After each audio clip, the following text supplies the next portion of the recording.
क्या हुआ जब प्रयागराज महाकुंभ यात्रा के दौरान एक साधु को ट्रेन से उतारने की घटना ने एक अनोखा मोड़ लिया। इस साधु के अपमान के परिणाम स्वरूप उस स्थान पर जो अद्भुत घटना घटी, उस चमत्कार को देखकर आपके भी रोंगटे खड़े हो जाएंगे। लेकिन उससे पहले जो कोई महाकाल का सच्चा भक्त है वह कमेंट में जय श्री महाकाल अवश्य लिखेगा। दोस्तों, प्रयागराज महाकुंभ जो हर 12 साल में एक बार आयोजित होता है, हिंदू धर्म में गहरे आध्यात्मिक महत्व का आयोजन है। साल 2025 में यह महाकुंभ विशेष है क्योंकि इसमें ग्रहों और नक्षत्रों का दुर्लभ संयोग बन रहा है जो 140 साल बाद आया है। श्रद्धालु इस आयोजन के दौरान पवित्र स्नान और पूजा अर्चना के लिए देश के विभिन्न हिस्सों से प्रयागराज आ रहे हैं। साधु संत भी इस अवसर को लेकर बेहद उत्साहित हैं क्योंकि उनके लिए यह न केवल धार्मिक बल्कि आध्यात्मिक साधना का भी समय होता है। रामानंद जी महाराज जो उज्जैन के प्रसिद्ध संत थे, महाकुंभ में भाग लेने के लिए बहुत उत्साहित थे। उनकी आध्यात्मिक यात्रा बचपन में ही शुरू हुई थी। मात्र 10 साल की उम्र में घर छोड़कर उन्होंने अपना जीवन भगवान की भक्ति और सेवा में समर्पित कर दिया। वे राम नाम को अपनी सबसे बड़ी पूंजी मानते थे और सांसारिक चीजों से दूर रहते थे। अपने जीवन काल में उन्होंने कई चमत्कार किए जिनसे उनके भक्तों का विश्वास और भी गहरा हो गया। रामानंद जी महाराज अपने पास आने वाले हर भक्त से सिर्फ RS और BC लिया करते थे। इस राशि का उपयोग वे जरूरतमंद बच्चों की शिक्षा और गरीबों की भलाई के लिए करते थे। उनका जीवन साधारण था लेकिन उनका हृदय विशाल। उज्जैन में हर व्यक्ति उनके चमत्कारों और विनम्रता का कायल था। महाकुंभ में शामिल होने के लिए रामानंद जी महाराज ने उज्जैन से प्रयागराज की यात्रा का फैसला किया। उन्होंने पैदल जाने की योजना बनाई लेकिन बढ़ती उम्र के कारण यह संभव नहीं था, इसलिए उन्होंने ट्रेन से यात्रा करने का निर्णय लिया। उज्जैन से प्रयागराज के लिए शिप्रा एक्सप्रेस रात 8 बजे चलती है। महाराज ट्रेन में बिना टिकट के चढ़ गए और ऊपर की बर्थ पर कंबल ओढ़कर सो गए। रामानंद जी महाराज जब शिप्रा एक्सप्रेस में चढ़े थे तो उन्होंने बिना टिकट के यात्रा शुरू की थी, जो साधुओं का एक सामान्य तरीका होता है क्योंकि वे यह मानते हैं कि उनके पास भगवान के नाम के अलावा कोई और संपत्ति नहीं होती। रामानंद जी महाराज ने भी ऐसा ही किया और अपनी साधना में खो गए। जब ट्रेन सुबह दमोह स्टेशन पर रुकी तो टिकट निरीक्षक TC ने ट्रेन में चढ़कर सभी यात्रियों के टिकट चेक करना शुरू किया। जब उसकी नज़र रामानंद जी महाराज पर पड़ी तो उसने उनसे भी टिकट मांगा। रामानंद जी ने सरलता से जवाब दिया, मेरे पास कोई टिकट नहीं है। साधु तो केवल राम नाम का जाप करते हैं, उन्हें कोई और वस्तु नहीं चाहिए। मैं महाकुंभ में शामिल होने के लिए जा रहा हूँ।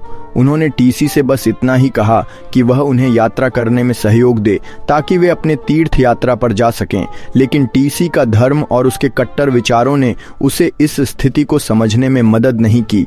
उसने साधु के शब्दों को नजरअंदाज किया और उससे बुरा व्यवहार करना शुरू कर दिया। TC ने रामानंद जी से कहा, तुम यहाँ फ्री में यात्रा करने आए हो, तुम्हारे पास टिकट नहीं है तो तुम पैदल जाओ। यह शब्द साधु महाराज के लिए अपमानजनक थे। उसने न केवल उनके शब्दों का अनादर किया बल्कि उन्हें अपनी बर्थ से नीचे उतारने की धमकी दी। TC ने रामानंद जी महाराज का हाथ पकड़कर उन्हें ट्रेन की ऊपरी बर्थ से नीचे धकेल दिया। उस समय यह घटना बहुत अपमानजनक थी और साधु महाराज को अनादर के साथ ट्रेन से बाहर निकाल दिया गया। यह दृश्य उस समय मौजूद सभी यात्रियों के लिए चौंकाने वाला था, लेकिन किसी ने भी इस घटनाक्रम को चुनौती नहीं दी। रामानंद जी ने बिना किसी विरोध के अपनी स्थिति स्वीकार की और ट्रेन से बाहर चले गए। जब TC ने रामानंद जी महाराज को ट्रेन से बाहर धकेल दिया तो वह बहुत अपमानित महसूस कर रहे थे। दमोह स्टेशन पर ट्रेन 15 मिनट के लिए रुकी थी और TC ने साधु महाराज को सीधे स्टेशन पर ही उतार दिया। यह घटना सभी यात्रियों के लिए अविश्वसनीय थी क्योंकि साधु महाराज की उपस्थिति में ऐसी ताज्जुब की स्थिति बन गई थी। यह कदम TC के लिए तो सामान्य था, लेकिन बाद में यह स्पष्ट हुआ कि उस साधु महाराज को अपमानित करना कितना बड़ा पाप था। रामानंद जी महाराज को ट्रेन से बाहर निकाल दिया गया, लेकिन इस घटना के बाद जो हुआ उसे जानकर हर कोई चौंक गया। रामानंद जी महाराज के अपमान के बाद जब ट्रेन को फिर से चलाने की कोशिश की गई तो कुछ अजीब हुआ। ट्रेन के इंजन ने काम करना बंद कर दिया और ट्रेन के पहिए एकदम रुक गए। यह बहुत ही असामान्य था क्योंकि ट्रेन का इंजन पूरी तरह से कार्यशील था। रेलवे कर्मचारी और इंजन चालक यह देखकर हैरान रह गए कि ट्रेन आगे नहीं बढ़ रही थी। रेलवे अधिकारियों ने ट्रेन को चालू करने के कई प्रयास किए, लेकिन कोई भी उपाय काम नहीं आया। अब यह सवाल उठने लगा कि क्या ऐसा कुछ अलौकिक घटित हो रहा था। कई लोग असमंजस में थे और समझ नहीं पा रहे थे कि आखिर यह क्या हो रहा है।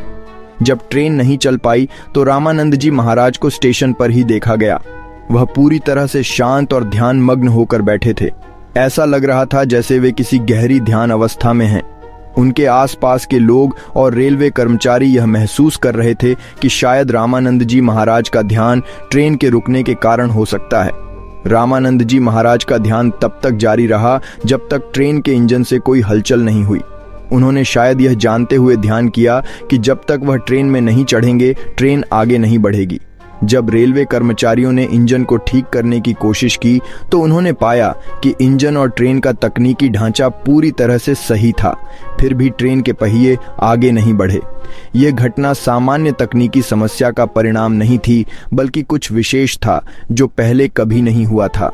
इसके बाद एक और इंजन को ट्रेन में जोड़ा गया, लेकिन वह भी काम करने से मना कर दिया। यही कारण था कि रेलवे कर्मचारियों में यह विश्वास गहरा होता गया कि यह चमत्कारी घटना से जुड़ा हुआ है। ट्रेन के पहिए लगातार रुकते रहे और ट्रेन को आगे बढ़ाना नामुमकिन था। अब यह समय था कि रेलवे कर्मचारी यह सुनिश्चित करें कि ट्रेन को कोई और इंजन लगाकर चलाया जा सके। दूसरा इंजन लाकर लगाया गया, लेकिन वह भी ठीक से काम नहीं कर सका। इंजन चालू होते ही बंद हो गया। यह स्थिति इतनी गंभीर हो गई कि लोग असमंजस में पड़ गए और यह महसूस करने लगे कि यह केवल एक साधारण तकनीकी समस्या नहीं है, बल्कि कुछ और है। उज्जैन से आए एक यात्री ने टीसी को समझाया कि जिस साधु को उसने ट्रेन से बाहर किया वह कोई साधारण इंसान नहीं था। वह रामानंद जी महाराज थे, जो वर्षों से चमत्कारिक कार्य कर रहे थे। उन्होंने बताया कि महाराज ने बचपन से लेकर अब तक कई चमत्कार किए हैं और उन्होंने हमेशा सेवा, भक्ति और मानवता का पालन किया है। यात्री ने कहा कि यह जो ट्रेन रुक गई है, यह एक संकेत है कि साधु महाराज का अपमान करने का परिणाम यह हो सकता है। इसलिए टीसी को अपनी गलती का एहसास होना चाहिए और उसे साधु महाराज से माफ़ी मांगनी चाहिए। जब टीसी को अपनी गलती का एहसास हुआ तो उसने पहले तो रामानंद जी महाराज से माफ़ी मांगने का निर्णय लिया। वह उनके पास गया और उनके पैर पकड़कर माफ़ी मांगी। उसने कहा, बाबा, मैं जानता हूँ कि मैंने बहुत बड़ी गलती की है। मुझे समझना चाहिए था कि आप कोई साधारण व्यक्ति नहीं हैं। मुझे आपको सम्मान देना चाहिए था। कृपया मुझे माफ़ कर दें। टीसी ने रामानंद जी महाराज से क्षमा प्राप्त करने की विनती की। रामानंद जी महाराज ने टीसी से कहा कि वह 2 शर्तों को स्वीकार करे। किसी भी साधु या असहाय व्यक्ति को बिना टिकट यात्रा करने की अनुमति दी जाए और उसका अपमान न किया जाए। महाकुंभ के दौरान यदि कोई तीर्थ यात्रा पर जाना चाहता है तो उसका सहयोग किया जाए, चाहे उसके पास टिकट हो या नहीं। टीसी ने इन दोनों शर्तों को स्वीकार किया और रामानंद जी महाराज से माफ़ी मांगी। रामानंद जी महाराज के ट्रेन में फिर से बैठते ही एक अजीब सा चमत्कार हुआ। पहले से जाम हुई ट्रेन के पहिए अब चालू हो गए। इंजन भी सही से काम करने लगा। जैसे ही लोको पायलट ने ट्रेन को चलाने का प्रयास किया, ट्रेन की गति वापस सामान्य हो गई।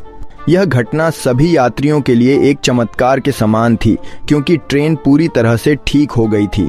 सभी लोग रामानंद जी महाराज की महिमा से भरे हुए थे और उन्होंने उनका सम्मान करना शुरू कर दिया।